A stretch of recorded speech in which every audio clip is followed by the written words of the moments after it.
Hello viewers, आप सब कैसे हो। गणतंत्र दिवस की हार्दिक शुभकामनाएं। कॉमर्स गुरु रामगढ़ चैनल में आप सबका हार्दिक स्वागत है। आज हम फिर आपके बीच रिटायरमेंट ऑफ ए पार्टनर का क्वेश्चन विद सॉल्यूशन लेकर के आए हैं।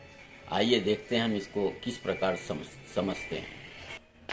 आइए समझते हैं। क्वेश्चन को सबसे पहले कह रहा है कि A, B and C are partners in a firm sharing profit in the ratio of 3:2:1. A retires from the firm on that date, their balance sheet was as follows. यहाँ पर ए, बी और सी तीन पार्टनर्स हैं जिनका ratio 3:2:1 है। ए retire कर रहा है फर्म से और उस डेट को इस फर्म का बैलेंस शीट इस प्रकार है। आइए देखते हैं, हम लोग यहाँ पर नोट करते हैं। यहाँ से हमारा सॉल्यूशन चल रहा है। ये ए, बी और सी तीन पार्टनर जिनका रेशियो है 3:2:1। इसमें रिटायर करने वाला पार्टनर जो है वो ए है, ये ध्यान रखिएगा। आगे ये बैलेंस शीट दिया हुआ है। इस बैलेंस शीट में देखिए रिजर्व फंड एक एक्यूमुलेटेड प्रॉफिट है और किसी तरह का कोई एक्यूमुलेटेड प्रॉफिट लॉस दिया हुआ नहीं है। आगे क्या इसका टर्म्स है ये देखते हैं। Retirement made on the following terms. Number A कह रहा है goodwill of the firm is to valued at ₹48,000।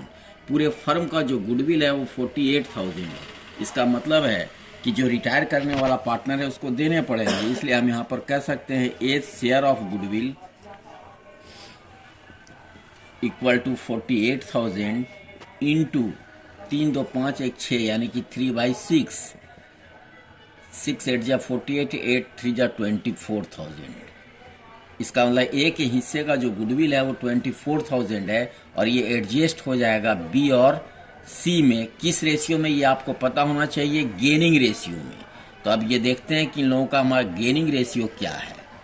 आइए कह रहा है building is to be appreciated by 10%, stock is to be depreciated by 10%। ये रीवैल्यूएशन का आइटम है।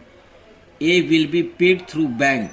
ए रिटायर कर रहा है और इसका जो भी बैलेंसिंग फिगर निकलेगा उसको पेमेंट कर देना है बैंक के through.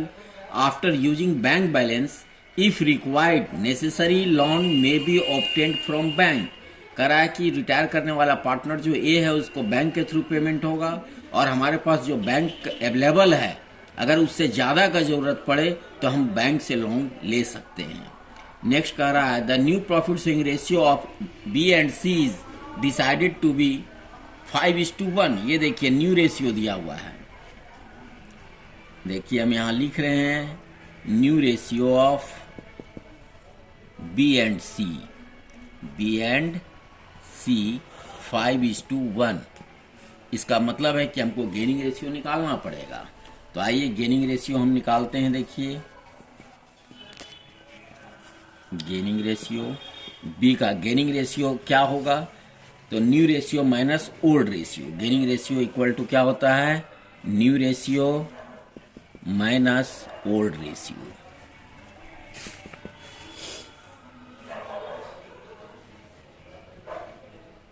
New ratio minus old ratio. तो बी का जो न्यू रेशियो है वो है 5/6 माइनस ओल्ड रेशियो है 3/6। इसका मतलब है कि एलसीएम 6 हो गया, 5 - 3 यानी कि 2/6।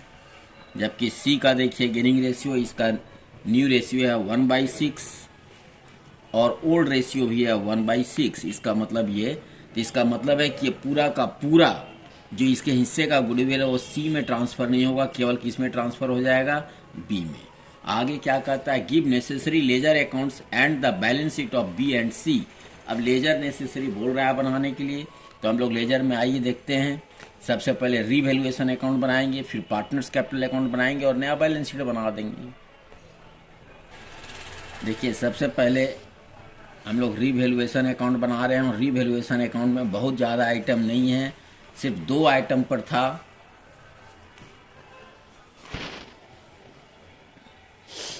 हमने आपको कहा था कि यदि किसी भी तरह का एसेट्स या लायबिलिटीज में लॉस है तो वो लॉस इधर लिखेंगे और अगर प्रॉफिट है तो वो इधर लिखेंगे। तो आइए यहाँ देखते हैं।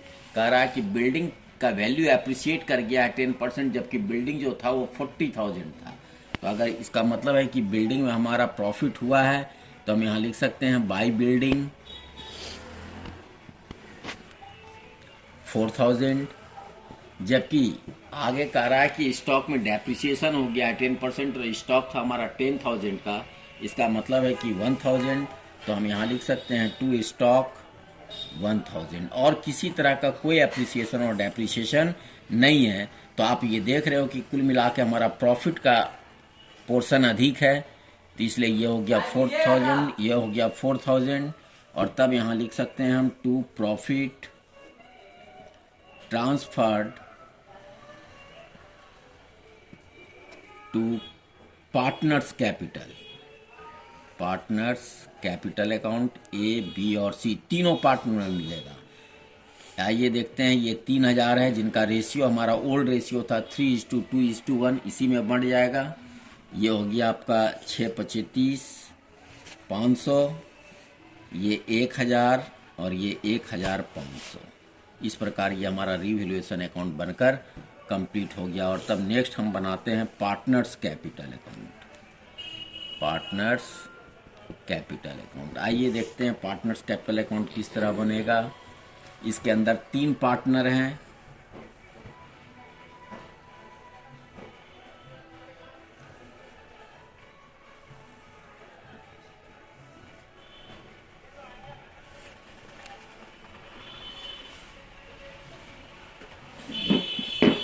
ये जो 3 पार्टनर है उसका हम नाम लिख दे रहे हैं ए, बी और सी, ए, बी और सी। सबसे पहले चूंकि ये कैपिटल अकाउंट बन रहा है, इसलिए इनका कैपिटल पहले से जो भी होगा वो हम यहाँ लिखेंगे बाय बैलेंस ब्रॉट डाउन। देखिए ए, बी, सी का जो कैपिटल दिया हुआ है 50,000, 40,000 और 30,000, तो हम यहाँ पर लिखेंगे 50,000, बी का 40,000, सी का 30,000। इसके बाद हम गुडविल का ट्रीटमेंट करेंगे। रिटायर करने वाला पार्टनर ए था, तो ए को जो गुडविल मिल रहा है वो बी और सी में एडजस्ट होता है इन देयर गेनिंग रेशियो, लेकिन सी का कोई गेन नहीं था, इसलिए सी को कुछ भी नहीं मिलेगा। पूरा का पूरा 24,000 जो है वो बी को मिल जाएगा। तो हम यहाँ लिख सकते हैं बाई बीस कैपिटल, ये गुडविल का शेयर जा रहा है 24,000, और जब बी यहाँ लिख रहे हैं तो हम यहाँ लिखेंगे टू एज कैपिटल और बी में लिखेंगे 24,000। इसके बाद हम रीवैल्यूएशन अकाउंट बनाए हैं जिसमें देखिए प्रॉफिट निकला हुआ है, तो हम यहाँ पर रीवैल्यूएशन अकाउंट लिख सकते हैं। ए को मिला हुआ है 1,500, बी को मिला हुआ है 1,000 और सी को मिला हुआ है 500। इसके बाद आप एक्यूमुलेटेड प्रॉफिट यहाँ पर देख रहे हो कि रिजर्व फंड दिया हुआ है 12,000 रुपये का, जो कि ओल्ड रेशियो में ही बढ़ जाएगा। तो आइए ये भी हमारा एक प्रॉफिट है, इसलिए हम यहाँ इसको देंगे। रिजर्व फंड 12,000 रुपये का था, तो ये हो गया 6,000, फिर 2/6 दूनी 12, 4,000 और 2,000। इसके अलावा और हमारा कुछ भी नहीं है। और तब इतना करने के बाद रिटायर करने वाला पार्टनर चूंकि ए है, तो ए को हम पेमेंट करेंगे, और कह रहा था कि इसको पेमेंट जो करना है वो बैंक के थ्रू करना है। तो आइए ए का हम देखते हैं कि कितना पेमेंट होएगा।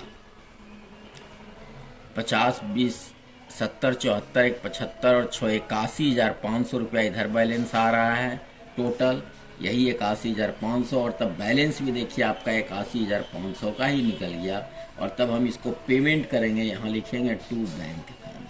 ये पेमेंट हो गया, यानी ए रिटायर कर गया, जबकि बी और सी कंटिन्यूइंग पार्टनर है। आज भी इसका जो कैपिटल बचेगा वो कैरी डाउन ब्रॉट डाउन होएगा। 32,500 रुपया यहाँ हो गया, जबकि यहाँ 40, 41 और 4, 45, 45,000। यहाँ पर हम लिखेंगे 45,000 और यहाँ लिखेंगे 32,500। ये बैलेंस देखिए इसका 32,500 और इसका ये निकल जाएगा 21,000। और तब इसको यहाँ लिख सकते हैं टू बैलेंस कैरी डाउन। ये बन गया कैपिटल अकाउंट। और तब बैलेंस शीट भी बनाने के लिए मेरे को बोला था, तो आइए हम यहाँ लिख सकते हैं balance sheet of B and C. B and C as on, जिस डेट को बोलेगा वो डेट आप यहाँ मेंशन कर सकते हैं।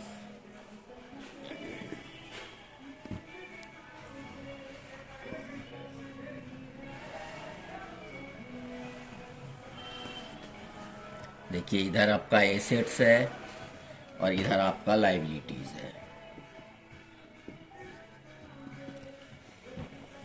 अब आइए, हम बताए थे कि आपको फ्रेश बैलेंस शीट बनाने के लिए जो आपका पुराना बैलेंस शीट होता है उसको ध्यान में रखना बहुत ज़रूरी होता है, उसी को देख करके ही बैलेंस शीट बनता है। तो आइए देखते हैं, यहाँ पर लायबिलिटीज़ के तरफ में सन्ड्री क्रेडिटर है जिसमें किसी तरह का कोई अप्रिसिएशन और डेप्रिसिएशन नहीं हुआ है, इसलिए हम यहाँ लायबिलिटीज़ के तरफ में लिख सकते हैं सन्ड्री क्रेडिटर और सेम अमाउंट चला जाएगा जो कि 38,000 था। बिल्स पेबल का भी सेम अमाउंट है, देखिए 7,000, इसमें भी किसी तरह का कुछ भी नहीं हुआ है। नेक्स्ट देखिए रिजर्व फंड 12,000 है जो डिस्ट्रीब्यूट हो चुका है। उसके बाद हम लिखेंगे वेजेस ड्यू, ये अमाउंट हमारा 3,000 है।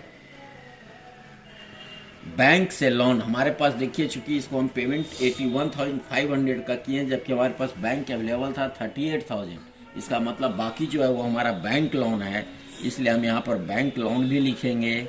बैंक लोन कितना आएगा बैंक लोन, तो देखिए 81,500 माइनस जो हमारा अवेलेबल था वो माइनस कर दीजिए 38,000, तो इसका मतलब ये हो गया 500, 11 में 8 गया तो 3, 7 में 3 गया 4।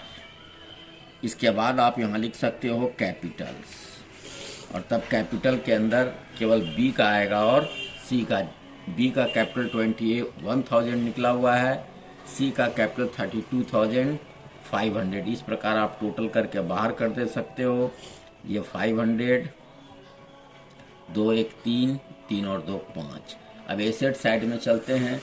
ये बैंक हमारा ख़त्म हो चुका है। डेटर्स 14,000 का है जिसमें किसी तरह का कोई प्रोविजन नहीं था, इसलिए हम सेम अमाउंट को ही यहाँ मेंशन करेंगे। सन्डी डेटर्स 14,000। सन्डी डेटर्स के बाद देखिए स्टॉक आपका 10,000 है जिस पर 10% का डेप्रिसिएशन हो रखा था, तो स्टॉक रिड्यूस हो जाएगा। स्टॉक अगर हम 10% माइनस करते हैं तो बच जाएगा आपका 9,000। फर्नीचर में किसी तरह का कोई चेंजिंग नहीं है तो सेम अमाउंट रह जाएगा। फर्नीचर 25,000 का था। फर्नीचर के बाद देखते हैं बिल्डिंग 40,000 जिसमें एप्रिसिएशन 10% था, इसका मतलब ये बढ़ जाएगा। बिल्डिंग आपका 44,000 हो जाएगा। इसके बाद है मैशनरी जिसमें किसी तरह का कोई चेंजिंग नहीं था, मैशनरी 53,000। और इस प्रकार हमारा ये बैलेंस शीट भी बनकर कंप्लीट हो गया। अब अगर दोनों साइड हम टोटल करें तो ये इक्वल आ जाना चाहिए। आइए देखते हैं क्या है। तो ये 3 0, 4 और 9 13 पर 18 4 22 3 25 का 5 2 1 3 2 5 4 9 5 14, 1,45,000। ये देखते हैं 5 5 10 0 1 8 9 7 16 3 19 3 22 और 3 25 का 5 2 3 5 4 9 5 14, 1,45,000। इस प्रकार दोनों साइड का अगर बैलेंस मिल गया तो ये समझते हैं कि हमारा सही बना हुआ है। इस प्रकार हम नेक्स्ट वीडियो में फिर हम चेंजिंग के साथ कैपिटल एडजस्टमेंट्स के लिए को लेकर के आएंगे। इसको आप ध्यान रखिएगा। हमारे वीडियो को आप लगातार देखिए, पूरा देखिए ताकि आपको समझ में आ सके। और अगर आपको समझ में आ रहा हो तो आप मेरे चैनल को सब्सक्राइब कीजिए, लाइक कीजिए। धन्यवाद।